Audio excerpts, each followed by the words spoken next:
this will be a somewhat long and rambly video, as there is quite a lot of content to cover on this one. As you may have heard, recently Electronic Arts released the second game in their rebooted Star Wars Battlefront series, a game with a Star Wars theme that's based somewhat on the Battlefield 1942 team-based playstyle. Now, this game has been met with wave after wave of controversy and backlash ever since the pre-order beta has been available. The initial runs of it, of course, arguing that the game had a pay-to-win mechanic, because the ability to level up your character and obtain various skills wasn't earned in the game directly. You earned credits or purchased crystals in order to buy loot boxes that would have cards randomly that had various skills and such in them. Now, the fact that you could pay real money for these crystals to get the boost meant people who would dump a large amount of money into the game would start with a straight up advantage. Now, to combat this initial wave of outrage, EA decided to change the loot box system. No longer would the top tier of abilities and skills be available in the loot boxes.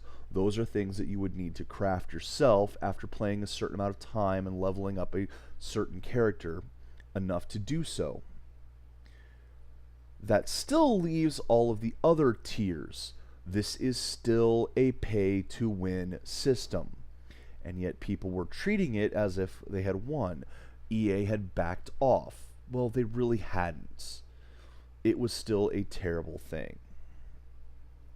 So terrible, in fact, that somebody sat down and did the math to figure out what it would actually take to unlock everything in this game that, remember, EA was charging a premium for.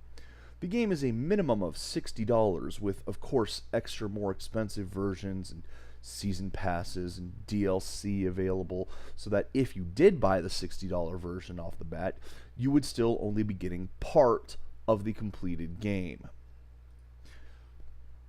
They figured out that it would take 4,500 hours of gameplay, or if you were willing to sit and play the game for 8 hours a day, it would take, what did he figure out? Something like 18 months of 8-hour-a-day play to unlock absolutely everything in the game. Now, that's pretty obscene. One of the biggest complaints about this was looking at the characters that you could unlock, such as Darth Vader and Luke Skywalker, some of the more prominent ones that everyone wants to get their hands on. Those alone would take upwards of 40 hours to earn. Mind you, this is the same currency that it takes to buy the boxes to power up your characters. So if you just bought the characters, well, it would be an even tougher grind, because you would not have the numbers, the statistical advantage to actually perform well. So you were hamstringing yourself just to try to get the characters. Now, in response to that, EA decided, okay, we'll dial it back. We'll make the characters cost 75% less. So instead of 40 hours, now it would take 10 hours. Or would it? Because another thing they did at this same time was reduce the award you would get for completing campaign mode from 20,000 to 5,000. Another 75% reduction. And beyond that, everything else was not reduced. So it would still take you over 4,000 hours of play to get everything. And once again, people are patting themselves on the back. Oh, they changed it.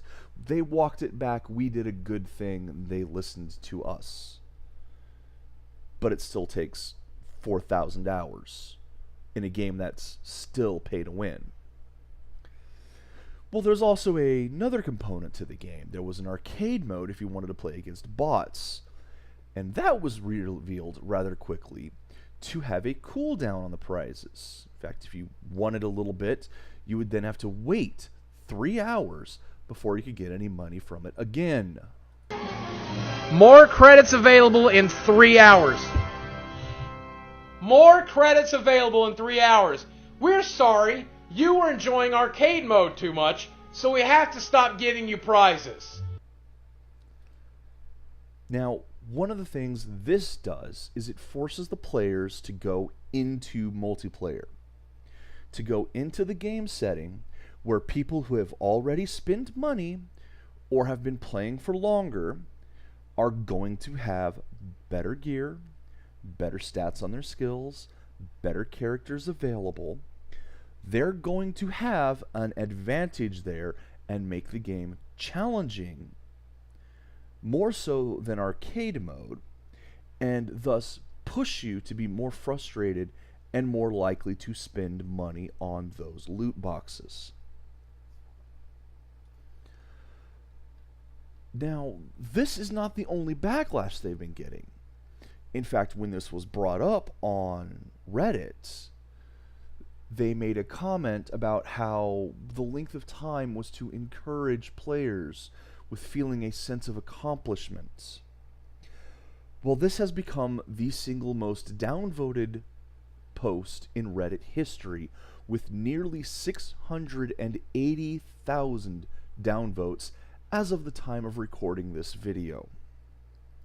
Beyond that, there was an Ask Me Anything thread by the DICE developers about the game that ended up being quite the PR disaster in its own right, as they were dodging questions, they were only answering softballs, and they unfortunately made a lot of statements that made it sound like the devs themselves, not just EA proper, but the developers, were responsible for the loot boxes as well. And that took some of the cover away. You see, another thing that had been happening, oh yes, I told you, there are many elements to this. Another thing that had been happening is supposedly some of the developers were receiving death threats. Or at least one developer was. Or at least somebody claiming to be a developer was. As it turns out, one of the authors at Kotaku looked into the situation and found out that the person who had made the claim, the very viral statement that got spread around, didn't actually work at Electronic Arts. Now, this is not to say he did not receive death threats. We have no confirmation of that either way. It is entirely possible that some of the outraged fan base did find this person with the "I work at EA" note in their Twitter and vent their rage. Now, let me pause for a moment here and implore everyone listening not to do such actions. It does not help anybody. It does not help you. It doesn't make the situation better. All it does is heighten tension and make the situation worse. Yes, you're angry. Death threats are not the way to deal with it. Venting on a forum, or in the case of videos about your frustration and why you're angry, not targeting your anger at someone, but at the thing you're angry about, that I feel to be rather cathartic. I would suggest doing that. I do it myself all the time. I rant about the item, such as I'm doing right now. Back to this. So, we have death threats, fake developers, bad PR from Reddit in two different ways.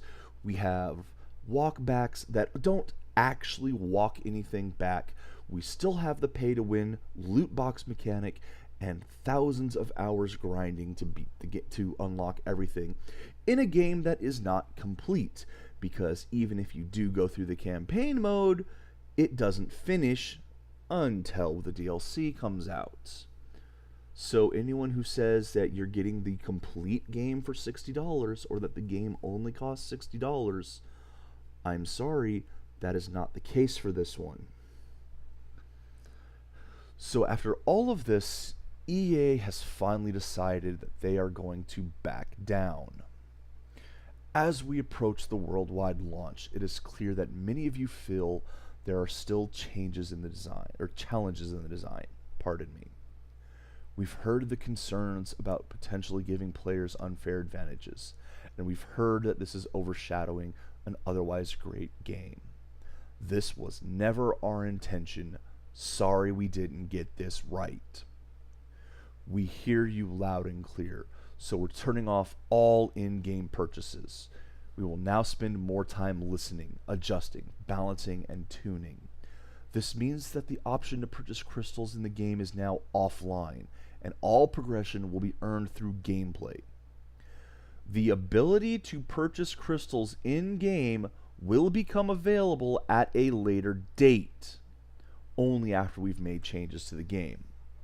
We will share more details as we work through this. Now, one thing to note, and I did highlight it as I was speaking, this is not a permanent thing. Yes, they've turned off the microtransactions now. What does this do for the people who bought the game during the earlier access and had a chance through Origin access to play early and spend money on those crystals? Right now I've heard nothing. They've got their advantage. They get to keep it as far as I can see. Will they completely back off the pay to win before they put the crystals back in? Or will they just wait until the heat dies down and then slowly slip it back in and hope nobody notices? Time will tell, but this is EA. There are, however, a couple people giving reasons for this. Now, a lot of people are out there saying, oh good, they listened to the players. I mean, after all, that's what the statement says. But I'm here to say that I firmly believe that EA did not care about you. If they actually cared about what the players thought or felt or were concerned about at all, they wouldn't have had the system in the first place. And EA, like so many other major game studios, are no stranger to player backlash. After all, Electronic Arts specifically was voted one of the most evil companies of the world at some points. And even more recently than that, with the shutting down of Visceral Studios, I believe that was the name of it, the developers of the what was the game? Dead Space series. Yes, indeed. You'll have to forgive me. I have not actually played these games. Dead Space. I plan to. Now, so they're already coming off of this wave of backlash, to which afterward they purchased the developers of Titanfall. And supposedly the timeline on this is they shuttered Visceral in order to get the money to pay for the studio that made Titanfall, because another company had put in a bid, but EA had a contract for first refusal. So EA had to either buy them now or lose them to someone else. And that made players even less happy with EA. But again, EA shrugged it off, doesn't care about what players think.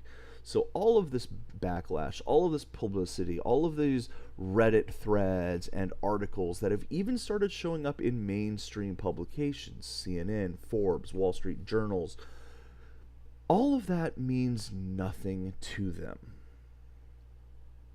So what does mean something to them?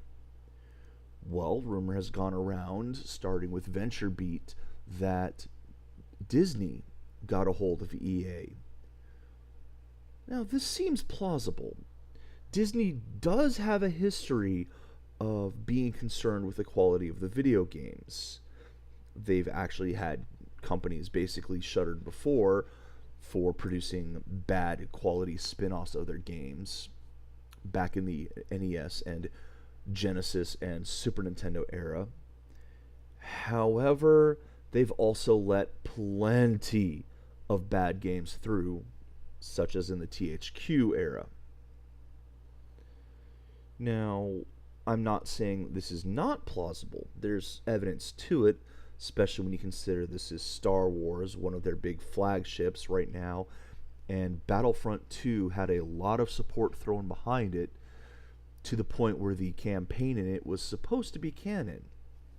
Supposed to be. We'll see how that turns out. So, did EA decide, or did Disney decide that EA needed to put on a better front and threaten them? I personally don't think that's the entire key there. I don't think Disney cares that much beyond the movies. They buy the IP for these things, and right now they are an octopus who has been buying up much of Hollywood and IP for it. In fact, this year, 2017, in movie theaters, the box office takes, Disney has been almost the only winner. It has been Disney movies, Marvel, Star Wars, Disney, Pixar, that have been making the money, and almost every other studio has been suffering. And that's where Disney's focus is. The big screen, the golden ticket, billions upon billions of dollars per movie coming in. Well, not billions per movie, although it will be for Star Wars. Even with the potential outrage of how they have jacked up the profits from theaters, how they are forcing theaters to follow their demands, which I have been pointed out is actually not new for Star Wars. Even Lucas did this back with the prequel trilogy, that they demanded theaters who ran it had upgraded specific specs for their systems, or minimum specs at least. So that's a thing that's going on with Disney right now. But I don't think that's the entire key. You see, Disney has other IP, like I mentioned. They have Marvel. That's the big one right now. The whole Marvel Cinematic Universe. Iron Man, Thor, Spider-Man has been back in the wheelhouse. Captain America, The Avengers. Movies that have been topping box office receipts. And yet you stop and look at Marvel Comics themselves. And Marvel Comics are dying. Now, this is primarily a political channel, and I do believe that politics is one of the reasons that Marvel Comics have been suffering lately, because they have let the, quote, social justice warriors, unquote, run rampant. And for those out there, another aside, yes, SJW is a pejorative. It does not just mean progressive, even though to some progressive is a pejorative. It means those specifically who push their agenda first and foremost, not for equality, but for their own form of racism and sexism under the guise of, well, I can't be racist because even if I'm personally bigoted, which they will never admit to, racism requires prejudice plus power. And therefore, if I'm not a minority, or if I am a minority, or if I'm not targeting a minority, and I'm not institutionally being racist to them, it doesn't count. And I hate to say it, but that's kind of propaganda of demonizing a class of people based on the color of their skin, and telling yourself and others that no, it's okay to hate them. They're bad people. They control the banks. They control the money. They control the power. We've heard those arguments before. And you really don't like to be associated with where those arguments have come from. So that aside, Marvel Comics has been getting worse and worse and worse in the sales. It has been declining sharply over the years, to the point where recently at the New York Comic Convention, I believe, there were verbal arguments between some of the Marvel writers and comic book store owners who were getting angrier and angrier that Marvel was forcing these purchase order numbers, minimums, for the stores, and people weren't buying anymore. And Disney is sitting back and letting this happen, because Disney does not care what happens to the side project to them. I know to the fans of Marvel, the comic books are Marvel. They're the heart and soul. They're what started the company. But to Disney, it was a means to get the IP for the movies, and that has been making them the money. And as soon as Marvel Comics starts to lose money for them, they will simply cut it off and throw it away. And Marvel Comics will be dead. And all we will have are the movies and the television shows anymore. And I honestly believe that Disney just is going to let this happen because, as I said, the side projects are irrelevant. They're not where the money is. Money. At the end of the day, that is the only thing that makes the difference. It's not the people's anger. It's the money. And it's not just Disney's money that's at stake here. It's EA's money. Now you see, with this gambling, and yes, it is gambling, you are paying on a game of chance for potential tangible rewards, including in this case progression in the game and statistical advantage over other people. Belgium has decided to stop and take a look at these loot boxes, citing specifically Battlefront II and Overwatch as targets of possible legislation because of these gambling mechanics. Now, they again specifically cited a game of chance for a tangible benefit. Now, they also are looking at Overwatch, as I said, and I believe Overwatch is going to come out clean on this, because as much as I don't like as an excuse, it's only cosmetic that does provide cover for this type of situation. You are not getting a statistical advantage. You are getting an emotional advantage with different looks. It does enhance the gameplay. It absolutely does. When you get a character to look really good the way you want them to, it is a source of pride, and it makes it more fun to play that character. That's why cosmetics are so popular and will always be popular. But Battlefront 2, as mentioned in the beginning, is still pay to win, or at least was when Belgium and the Danish, they joined in as well, started to take a look at them. And that was when EA decided to pull the plug. And it's not just because of Battlefront 2 and the potential loss there. No, you see, EA has a whole other market that most of the people who are looking at this situation are ignoring. Right down here on the table, second from the bottom, is mobile. And if you look at last quarter, the mobile market by itself earned $162 million profit of EA's $959 million profit total.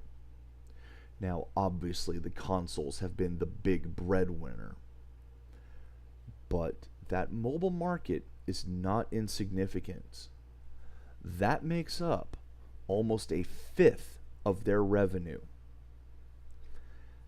And that mobile market is almost entirely based on microtransactions. And just how many of those microtransactions do you think come from loot boxes or card packs or whatever you want to call it, but gambling? EA is scared And they're not the only ones who should be. Because right now, this is the golden goose. And they have finally pushed it too far, and they're watching it die. Now, as I said, Belgium was looking at Battlefront II, and EA shut down the microtransaction aspect of it. So Battlefront 2 might get a pass. But that doesn't mean that the legislation will die. That legislation is still important, and there is any number of games it can hit. And not just from Electronic Arts. Look at all the loot boxes that have come out this year. From Activision Blizzard, Call of Duty, with the loot boxes that fall from the sky and are opened in a public spectacle that can reward even the players watching. Look at Ubisoft, with their adding loot boxes to every game that they can find. Look at even smaller companies. Wargaming.net, makers of World of Tanks, World of Warships, World of Tank Blitz, and the like. There's loot boxes in there. They certainly don't want to lose them. Wargaming has been one of the forefronts of pay-to-win and gambling, and yet they always seem to get a pass because it's usually focused on one or two little games and not dozens of releases that the company has. But these are out there, and the tides are turning. The mobile marketplace is filled with this. The PC marketplace, the console marketplace, the AAA marketplace is being flooded with this. And it's about time some government agencies start to look into it. Belgium seems like a small company or small country. Wouldn't have that big of an impact. Except that if Belgium looks at it, the entirety of the EU looks at it. And that is a major marketplace that they don't want to lose. And if the EU looks at it, where else will look at it? Will Nevada step in? They know a thing or two about gambling. Will Canada stop to take a look? Will Australia? Will China? China already has legislation about the gambling. In China, you at least have to put the statistics, the ratios for the gambling. China has been dealing with this problem for a long time as well, and they're a lot bigger of a market. And they're not going to be afraid to act either. This isn't just Battlefront 2. And this is just the start. Let's keep an eye on this and see where it goes. Thanks for listening.